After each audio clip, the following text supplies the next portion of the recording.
Hello and bienvenue. I am Joker, the Full Metal Joker. Now, before we get started with the topic at hand, I have to let you know two things. One, if you do not like what has to be said, please feel free to remove yourself from this video. Two, everything I have to say is mostly opinion-based with a lining of truth. But if you feel like I'm wrong in certain areas, or I need more information in others, please feel free to contact me. You should already know how to do this by now. With that being said, the topic I would like to cover today is a rather interesting one. Reason why it's interesting? Because apparently the proverbial chickens have come to roost for the hashtag #MeToo movement. Now, what am I talking about?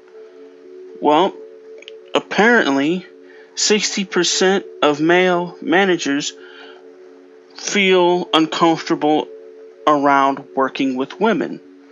Now, before you sit here and go, it's another form of sexism amongst men workers to keep women down. No. Take that thought out of your head, at least for the minute, to see things in their point of view. Here you are, a person that had, through either knowing someone higher up or grit and determination and working your butt off, finally got a good position within the company or wherever you're working. Now, some of your workers happen to be females.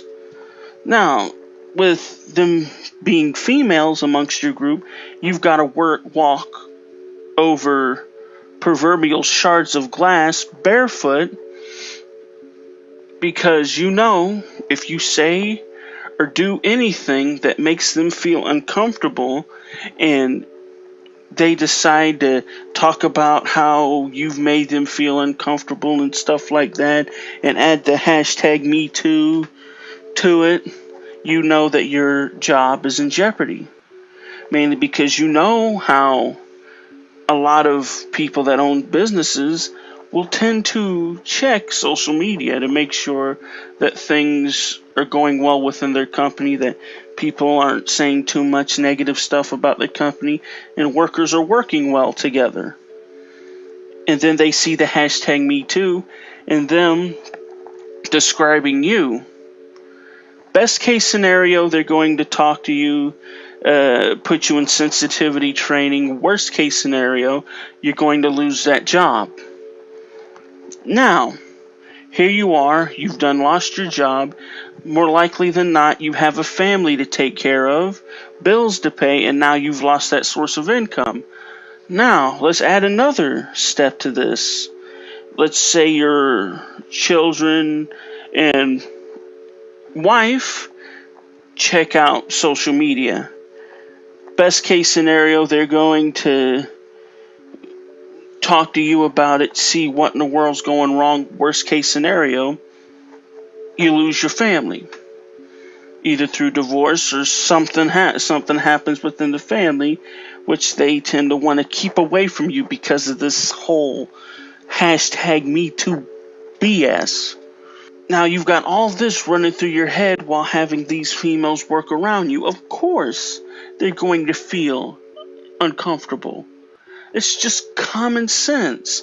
And now, because of this movement, it's going to be somewhat harder for females in the work field, to get a job, because if the person's a male, the interviewer's a male, they're going to have this thing over their shoulders where they're torn, because if they hire them later on, they might use the so-called hashtag movement to gain their job, and if you don't hire them, they may talk about how sexist they are and how they felt uncomfortable around them, and you may lose your job like that.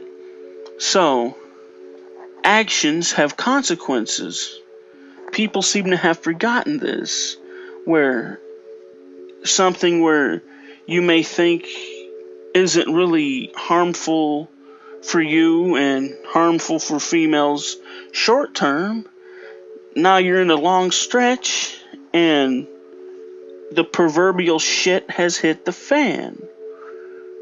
And before you go, oh, you're just a part of those women-hating men groups and blah, blah. No. I am not MGTOW. I am not any of that. I'm anti-bullshit.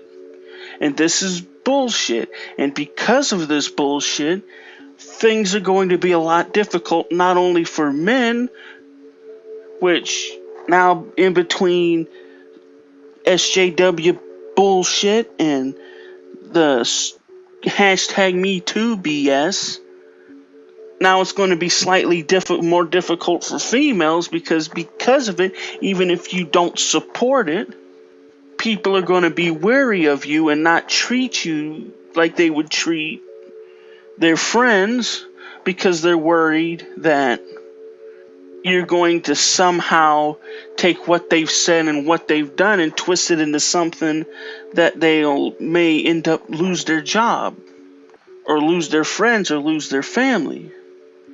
So think about that the next time you sit here and wrongfully accuse someone for something they haven't done. Think about it the next time you stand behind some BS hashtag that actions have consequences. And with that being said, if you enjoy the content that I produce, please remember to like, share, and subscribe. If you want to support this channel even further, feel free to check out my Patreon and PayPal me. However you choose to support this channel is greatly appreciated. Thank you, and good luck.